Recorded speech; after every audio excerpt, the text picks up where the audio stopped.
You want a quick heads up on what I wanted to talk about? No, we can just roll. Okay, cool.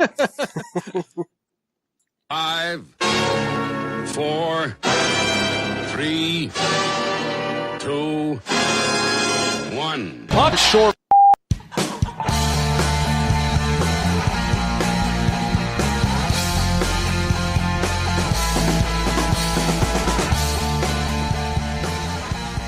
Hello everybody and welcome to a brand new episode of the One Puck Short podcast. My guest this week, well, you may be familiar with him from his time with the Puck Daddy blog and the now sadly departed Marek vs. Wyshynski podcast. Now, senior writer for ESPN.com. Please welcome to the show, Greg Wyshynski. Greg, hi, how are you?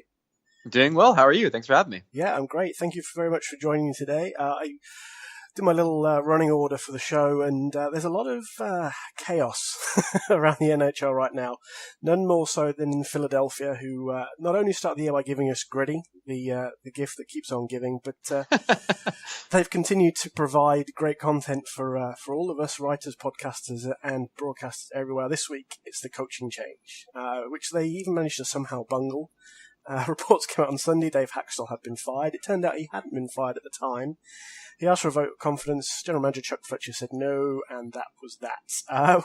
What do you make of the whole coaching situation in Philadelphia, how it's been handled, and what it means for the Flyers moving forward? Well, it was handled quite poorly. I mean, from all accounts, it's a situation where they had their hand forced by there being reports on Sunday that Hakstol had been fired. So he goes into Chuck Fletcher's office the next day, and he's like, these reports of me being fired, how about a vote of confidence that it's not happening? And then they're like, well, we can't give it to you. So we'll just fire you. So it was a mess. It was a situation where practice began without the head coach on the ice, leaving all of the people in attendance to wonder what had happened. There were reports about Hakstol being fired, confirmed before there was even a press release from the team released about him being fired. So it couldn't have been handled worse. That said, it became a necessity. They were at the time the last place team in the Eastern Conference. It was pretty clear that the team had quit on him. And so the question then became who they were going to replace him with. And the thought was, because of this report by Dave Isaac of the Courier-Post that came out, that it was going to be Joel Quenneville, who had been hired as the new coach, where it literally was his name on the dotted line. And then Chuck Fletcher says, well, we haven't even asked the Blackhawks for permission to talk to him yet. So that went out the window. And Scott Gordon, a guy who was once a highly regarded coach in the ranks, and then took over the Islanders and didn't do all that well there, takes over on an interim basis. And it becomes pretty apparent that the next few months are going to be sort of an evaluation process of what this roster looks like before Chuck Fletcher starts really cutting into it and reshaping it. And that might be the right play, just let Gordon be the coach. Maybe he ends up being the right guy for the job. If not, you could always maybe entice Joel Quenneville to come over and take over a roster that is a bit close to winning with the right pieces in place and go from there. I said it's an interesting period, an evaluation period for not just Scott Gordon, as you say, second go around in the AHL after his time with the Islanders, who, frankly, anybody behind that bench probably would have struggled. But the other guy they've got coming in, and the way they're building this kid up, he's possibly the best Hart since Bret Hart, given the way they promoted him. Carter Hart made his debut against the Red Wings, 20 saves in a 3-2 win. I mean, he is their great hope in goal for a franchise which really has been desperate to find anyone since, well, Ron Hextall, they just obviously fired his GM, right? That's true, yeah. And, they've had goaltending prospects before. Some of them haven't panned out. One of them, in the case of Sergei Bobrovsky, they clearly traded before they probably knew what they had there. And in Carter Hart, I mean, it's a pretty meteoric rise for the kid. He was playing junior hockey last season, came up, played all of 17 or 18 games in the American Hockey League this season before he ends up on the Flyers roster. And, it's interesting. About 5 games ago, his coach, Scott Gordon, said that the Flyers inquired about whether or not it was time to bring him up. And he said no. I mean, he said he wasn't ready yet, that he was still, finding his way. He wasn't playing good hockey. But in the 5 ensuing games, apparently played well enough to earn a call-up. So is he ready? Who knows? Is it the right time to bring him up? Well, the alternatives haven't necessarily worked out. The Flyers are the worst team save percentage in the NHL this season. So give him a shot. I mean, let's see what he has. And then hopefully in a season that where the expectations for this team have clearly dropped, maybe he gets a chance to kind of find his footing going forward. I mean, to me, is there a risk here that they've jumped the gun with Carter Hart? Because this is a guy, you talk to people who follow the position. You talk to Greg Ballack at In Goal Magazine, for example, and he's happy with the kind of the technical elements that Hart has. The thing that concerns me is that he's going into Philadelphia, a team that's been starved of success this season. As we said, the season's kind of in disarray with the coaching change, the GM change, and this team is just desperate for anything to hang their hat on that isn't a giant orange monster. And I'm just concerned that if it goes wrong, we end up in a situation where he gets hung out to dry unfairly. When, as you said, he himself kind of, am I ready yet? I want to come up, but it's such a difficult situation. I'm worried that this actually is them jumping the shark with his development, maybe. It could be. And then the risk that you always run is that this could be a situation like we saw in Edmonton for all those years where you bring up a kid into a losing situation and all of a sudden it affects his confidence and it affects everything else. And you clearly don't want that. One of the things I've heard about Carter Hart, though, is people are big fans of his fortitude, his character. It's a guy who they think could be facing adverse conditions and not be shaken by them. So, that's important in a situation like this where he's coming into a losing team. He's being treated like the savior of the franchise. You don't want his spirit to be broken, but at the same time, you got to jump in the pool at some point, and it might as well be in a season where the expectations have been dramatically altered, and he gets a good season under his belt before what should be a really important year next year for the Flyers, given the changes that we all expect. Interesting times ahead indeed. Another team struggling this year, they've also had a coaching change, which hasn't really elicited the response maybe their upper brass was hoping, is the Chicago Blackhawks. Now, the NHL Road to the Winter Classic kicks off tonight in America following the Pens Caps game. It's Friday here in the UK and in Canada it airs, but I mean, the Blackhawks right now, their mascot was the story this week, having got in a fight with a spectator. Things have not gone well for Jeremy Colleton in his first coaching gig. I mean, I know the Sabres weren't exactly riding high last year when they went into the Winter Classic, but I can't think of another team who's been such a mess getting this kind of backstage access broadcast to the nation as the Blackhawks.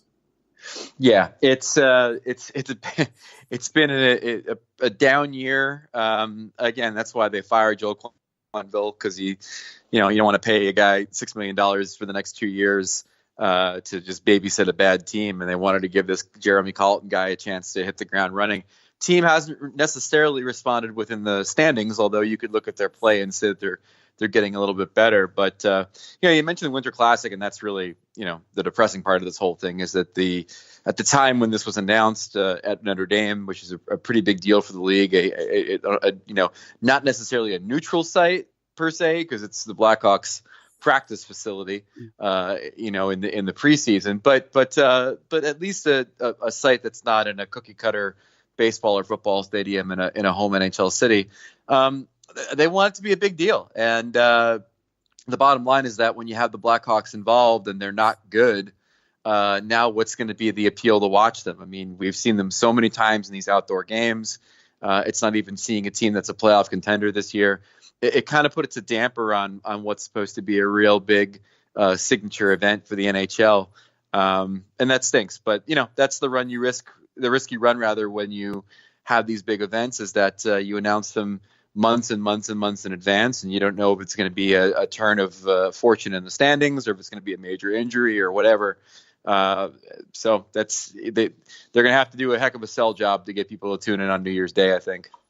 Yeah, it's a curious one. I mentioned the Sabres a moment ago, albeit in a slightly different context, but they've also been in the news this week for the slightly unusual circumstances where Patrik Berglund It looks like he's going to have his contract terminated. He was suspended indefinitely on the weekend for failing to report, and now been placed on unconditional waivers. As I mentioned, he's had a bit of a rough go of it with the Sabres since the trade in the summer. He was part of the package which came back from the Blues, which saw Ryan O'Reilly head to St. Louis. But Berglund's 2 goals, 4 points in 23 games this year. He was a 2-time Quentin goal scorer with the Blues, but it's just not worked out. But even so, this seems like a really unusual step for any player and club, right? It does. It's not something you often see, and it's not often that you see a team be as forthcoming in releasing a player from his contract as the Sabres are. But that's kind of speaking to two things for them, I think. One, obviously, being that the team is quite good this year, and they've not needed the services of Patrik Berglund to really be a successful team in the Atlantic Division this year. The second is that they clearly would love to take that money off their salary cap, knowing that they have to open up some to spend on Jeff Skinner, for example, next summer as he's an unrestricted free agent. But in Berglund's case, I mean, the only thing that you could really could really say is that, he was a career St. Louis Blue, played there since he was 20. So obviously you've got the whole uprooting your life for another NHL city for the first time in your career, which is never an easy thing.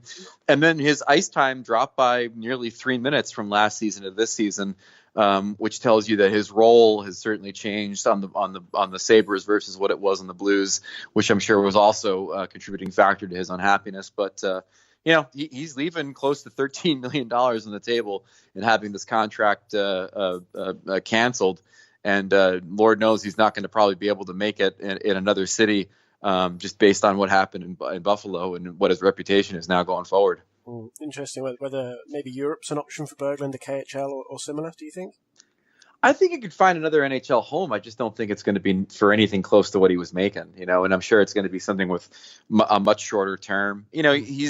He's a player that I think has some versatility in the lineup and could be valuable for the right team. But clearly, whatever happened in Buffalo, he's going to have to wherever he goes next, he's going to have to show that the situation in Buffalo was very singular and very specific and not a systemic problem with him going forward.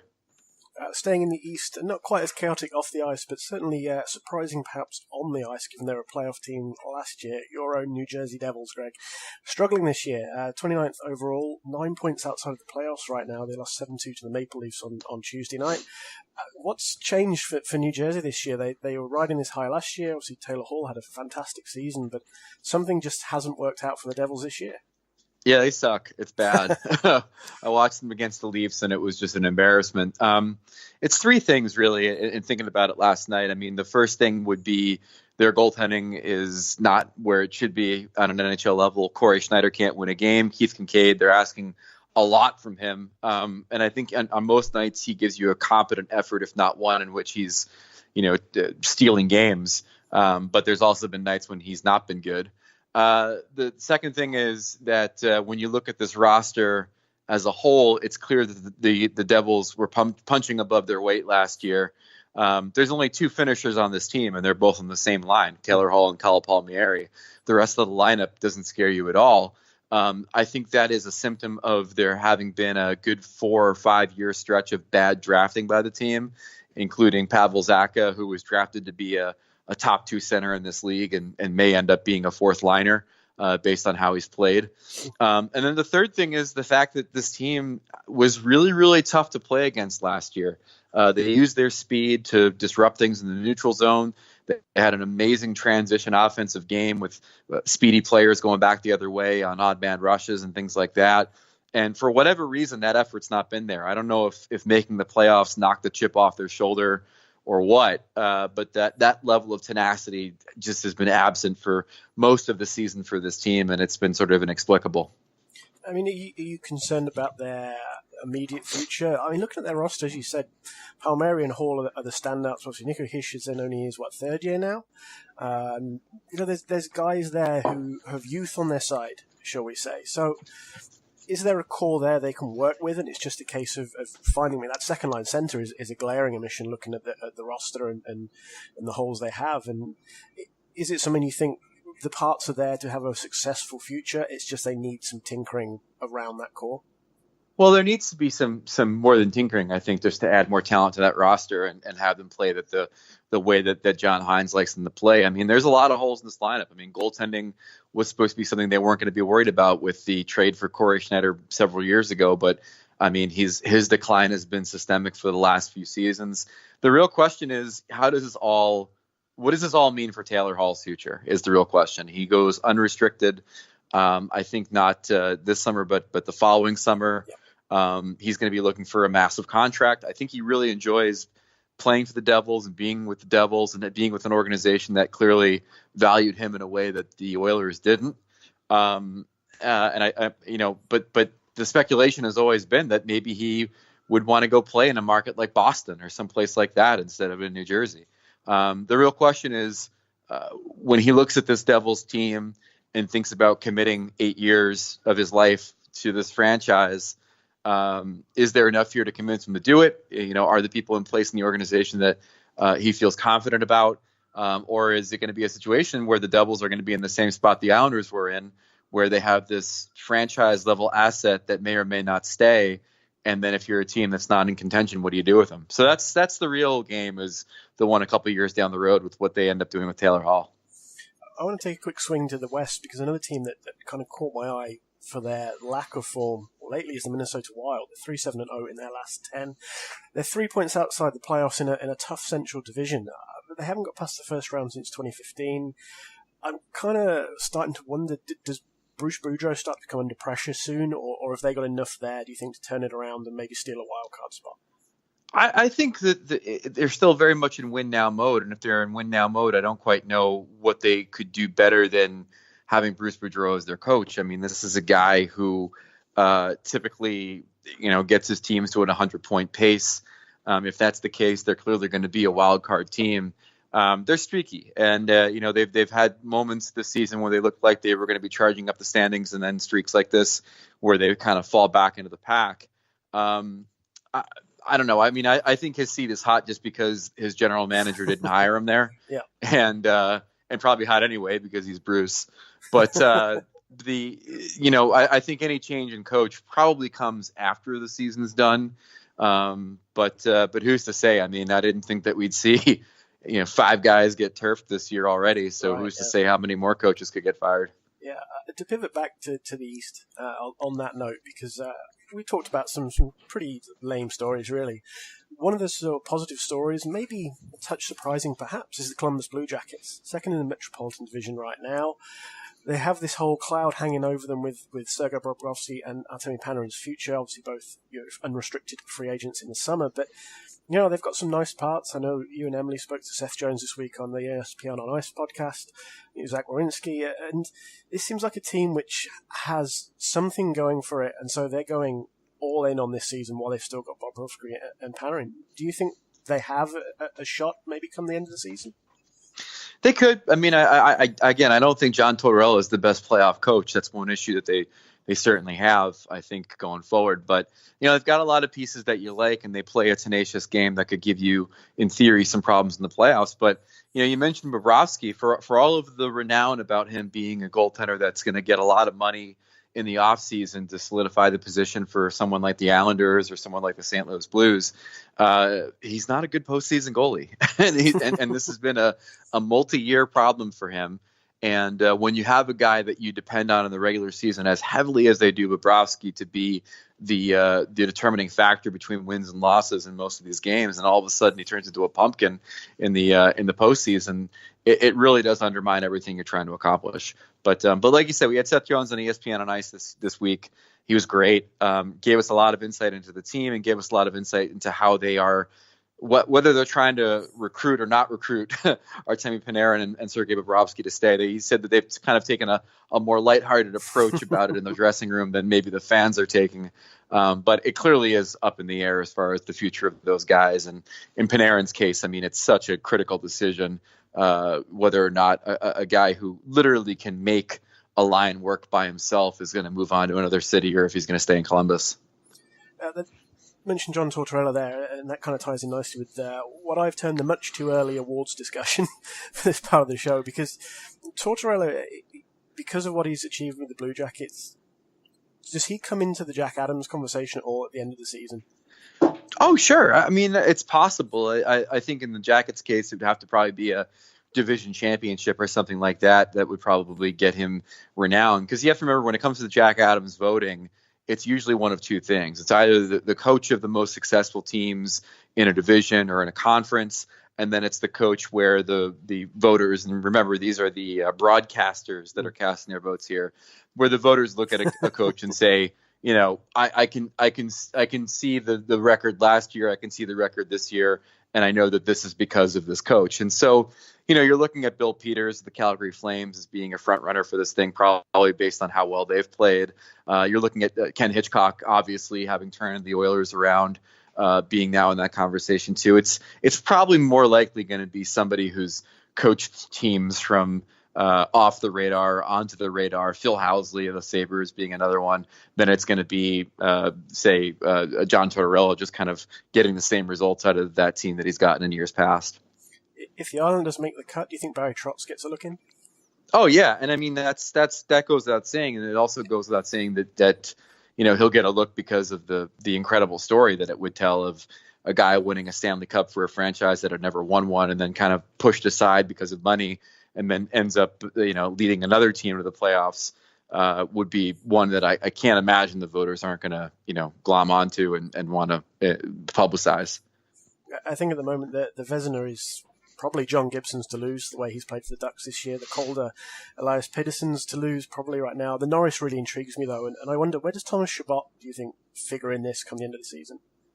It's going to be interesting because, the point total is undeniable, and I think from an offensive perspective, he's been a marvelous a player this year. I just think that there needs to be either more appreciation or a better selling job of him on the defensive side of the puck, because the pure offensive players, they get Norris votes, they get Norris love, but until there's recognition of the totality of their game, they don't necessarily win. Like PK Subban, like Erik Karlsson, and that kind of thing. So it's going to be interesting to see where he fits into the equation. I last ballot I put out, I think Ryan McDonough was top of the ballot for me for the Tampa Bay Lightning in the season he's had. There are other guys that have had really, really strong seasons too. It's going to be, like you said, I don't think it's a race where we really have a clear front runner quite yet. But that's kind of indicative of how the Norris goes. The guys that are leading the ballot in November or December aren't necessarily the guys that are on top of it when it comes to voting time. I mean, one name that also sprang out to me, and maybe this is the tying into the old he's due type argument, is Mark Giordano in Calgary. You mentioned Bill Peters, of course. The Flames are doing extremely well at the moment in the Pacific Division. I think given the way these things tend to shake out, they're probably a playoff team locked on already because of how things work out. I mean, where does he feature in this? Is this his year, do we think? It could be. I mean, I think that there's a lot of recognition about the previous seasons where he got off to great starts and then injuries derailed what could have been a Norris Trophy campaign. It's kind of reminiscent of Victor Hedman in that way, where Hedman wins last year after a couple of years where it looked like he was going to get his due, and then injuries ended those campaigns or interrupted those campaigns in Hedman's case. So, yeah, I think Giordano is going to be part of the conversation. But again, it all comes down to sometimes, how strong the recognition is for the team, the market, and that sort of thing too. I mean, if you've got a guy like Morgan Riley, for example, that's got the wind of Toronto at his back, insofar as the votes go, or even a guy like McDonough, who will have a lot of Eastern Conference support on top of support from like the New York writers. It's going to be interesting to see if a guy from Calgary or a guy from Ottawa, as we talked about Chabot before, can overcome those voting blocks. One thing you talked about recently on the ESPN Ice podcast is a possible change to the playoff format. Now, I stress possible in the sense that this is an idea you've come around to, with the 10-team playoff. Rather than me regurgitating or trying to paraphrase you, why don't you explain for those at home that haven't heard the theory how you think this would work? Yeah, no, it's a thought. It's a theory that, more than a theory, it's a plan that a lot of the Board of Governors would like to see happen, but they just don't think that it's going to have Gary Bettman's support. It's basically the 16-team tournament of the Stanley Cup playoffs remains intact. It's just that the 7th seed of the conference plays the 10 seed in a 1-game playoff. The 8 seed plays the 9 seed in a 1-game playoff to determine who those last 2 seeds are in the tournament. So essentially, 7 plays 10 on 7's home ice. The winner of that then becomes the whatever, whoever wins that game becomes seeded into the tournament. If the 10 seed wins, I think then they become the lowest seed and so on. And then the 8 versus 9 game, whoever wins that one, compared with whatever happens in the previous game, that team gets seeded. So essentially it expands the playoffs by 2 teams in each conference. There's 1-game playoffs. It's basically like a game 7 to kick off your postseason. But at the end of the day, those teams then get seeded into the traditional 16-team tournament format. So as a traditionalist, I wasn't really thrilled with the idea of expanding the playoffs. But in talking to some people at the Board of Governors meeting this year, I kind of came around to it. It's not something that I think will hurt the tournament that I love. I know people are complaining about it, watering down the regular season, but there was a time in the NHL when the playoffs would expand at the same rate as the league would expand, and I'm not entirely sure how we got to a point where it's 16 teams is the cap, especially since we're going to 32 teams when Seattle comes in. So, I'm willing to give it some thought. I think that there's something to it. And I never really thought I'd be someone who wanted to do that. I mean, one interesting element for me, and I know Emily Kaplan raised, is the TV side of it, because these would become marquee games really in the NHL schedule. Because the baseball play-in games, the example she used, that you don't necessarily care about a certain team throughout the regular season, but we're in that play-in game. All of a sudden, it's like, I'm their biggest fan all of a sudden. And when we keep talking about hockey-related revenue, what it does to the cap, surely that side of thing suddenly becomes a major selling point to the NHLPA side of things, but also to fans, because you can say, look, we can add another $1 million to our cap, which for the Maple Leafs means we can keep Marner and Matthews, for argument's sake. And, in Colorado, it's McKinnon and Rantanen, and so on and so on. And it's that element that can be used as a selling point, possibly. Right. Yeah, exactly. And it's undeniable that the revenue situations for teams will be a factor here as well. I mean, the Carolina Hurricanes, for example, making the playoffs or missing the playoffs, even if it's just a 1-game playoff, could mean a lot for their bottom line. And so, there's a lot of reasons to consider it. There's also a lot of reasons to say that the playoffs are kind of perfect the way they are. So it's something that clearly is brewing, and it's something that clearly will be influenced by television and will be influenced if Gary Bettman ever leaves office, although I don't know if any of us can really pinpoint exactly when that'll happen. Yeah, I mean, you hear him talk and it doesn't sound like he's ready to step aside any side soon. One other interesting story doing the rounds at the moment is the future of the Arizona Coyotes. Whether a move to Houston is on the card in the future. Of course, they're moving to the Central Division when Seattle joins the league in 2021. What do you make of that whole situation? Do you think the Coyotes end up in Houston? I think it's possible. I mean, as Gary Bettman has often said, that there are 3 considerations when it comes to a team relocating or a team coming into the league. And that's, who's going to own them, what the market looks like, and what the arena situation is. And as of right now, the NHL is a huge fan of that market in Phoenix. Like, they don't want to move the team. It's one of the reasons why Gary Bettman fought the efforts to relocate them to Hamilton. It's one of the reasons why the NHL has come in and propped up that team. They don't want to lose that market. They feel it's very valuable for their television footprint in the United States. So they've got that part of it good. The problem right now with the ownership is that Barroway is looking to sell his majority share of the team. I'm not quite sure exactly who's lining up to purchase the team. So that one's a little bit shaky. And then the arena one's the real conundrum. I mean, it's clear that this team cannot exist in Glendale in perpetuity.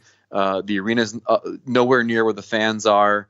The team has fought with the city so many times over funds and revenues and everything else. They had a deal with Arizona State University that fell through last year that looked like it might produce a new arena. They need to move closer to where the fans are, either in Phoenix or in Scottsdale. And the problem is right now is that no one's really stepping up to help facilitate the construction of a rink. So the arena one is, to me, the biggest issue, and the one that might eventually cause them to have to relocate. And if they do, Houston's ready. And I mean, everybody with a scintilla of conspiracy to them believes that the Coyotes moving to the Central Division when Seattle comes into the league is portending them to eventually move to Houston. And I wouldn't be, that surprised if that's the case. What do you make of the Seattle situation? You think they're going to be a big asset to the league the same way Vegas have turned out to be? Oh, totally. I mean, my hesitation when it came to Seattle was that it's a crowded market, and it's that's a lot of money being thrown around already for teams like the Mariners and the Seahawks and University of Washington sports and the soccer team out there and everybody else. And then when the NBA eventually comes back, as it's maybe expected to come back by 2025, that dynamic changes again. What I've been told from the Seattle people, though, is that they don't see it as the team competing for other teams' entertainment dollars, but rather another sports option for the people already buying tickets to spend their money on. So they kind of see themselves as being part of the Seattle family versus trying to draw, say, fans away from the Sounders or anybody. So that's an interesting viewpoint. I had too many people at the Board of Governors meeting tell me that Seattle is going to be an absolute blockbuster insofar as the money they're going to generate. I had one Board of Governors member tell me that they think that Seattle is going to end up top 10 in revenue in short order. So with those types of projections, and with the guys that are in place that are running that team, the Lewicki brothers, and then Bonderman, the big owner that's got billions of dollars, it just seems like there's too much in place to believe that that's not going to be a success. And until proven otherwise, I think we have to be pretty optimistic about it. Just before I wrap things up, Greg, we're around the horn now. We're past American Thanksgiving. We're just approaching the festive period. Obviously, we've got a better idea of where teams are at within themselves and their rosters. Who do you like for the Stanley Cup this year? Well, I'm sticking with the Lightning. I think they were the best team on paper coming into the league, and so far they've given me no indication that they can't be the best team at the end as well. I mean, they're just so stacked, and Steve Yzerman built this team to get to this year pretty much, where in the summer they're going to have some free agents they're going to have to figure out what to do with. But as of right now, it's as stacked as it could possibly be, and if they play up to standards, I can see them coming out of the East. In the West, I had the Sharks coming out earlier this year, and I'll stick with that as well. They're still trying to kind of find their way. There's guys that are having underwhelming years, especially the goaltenders. But I still feel like this is a team that if they can get into the playoffs is built to really do some damage there. I mean, the ability to put Brent Burns and Erik Karlsson on the ice for upwards of over 50 minutes a game is something that other teams just can't do. I mean, the only other team in the conference that might have that luxury is Nashville, with maybe Calgary also being in the conversation. But it's a good veteran team, and I'd like to see them get in and see what kind of hay they can make. So I'll stick with the preseason choice, with the acknowledgement that Nashville and Winnipeg once again seem like they're on a collision course, which means that one of them will come out of that series bruised and battered and ready to be victimized by whoever comes out of the Pacific. All right, awesome. Greg, thank you very much for your time today. Is there anything you want to promote, tease, or otherwise shout about before we go? Yeah, sure. I mean, you can find all my stuff on ESPN.com. You can find my stuff on Twitter at Wyshynski, WYSHYNSKI. ESPN on Ice is the hockey-centric podcast with myself and Emily Kaplan, and Puck Soup was the podcast I did with the lovely Dave Lozo, who left the podcast this month. And so it'll be back in a new incarnation this week, and I'm really excited about it. Awesome. Greg, thank you so much for your time today. Anytime. Thanks for having me.